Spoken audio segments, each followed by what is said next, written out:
Today we are celebrating the handshake that brings together even those who are in the opposition, so that together we can live the dream of Kenneth Stanley Njindo Matiba of a united, peaceful, and prosperous country. We are not thinking about 2022. 2022 will come and go. We are thinking beyond 2022.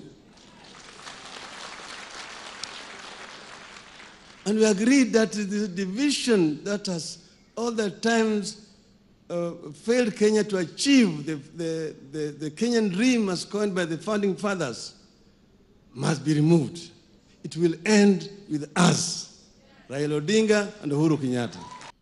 Tumetoka kwa uchaguzi na kila mtu ako na haki yake ya kusimama kwa sababu that is what the democracy we fought for. Au ni namna gani? That is what we fought for.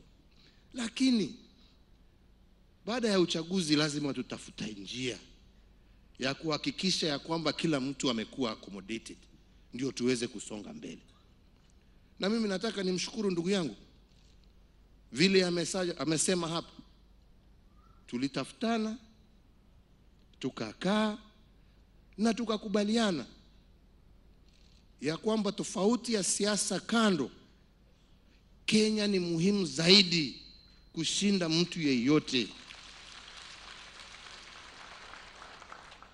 Na hatuwezi kuendelea kugombana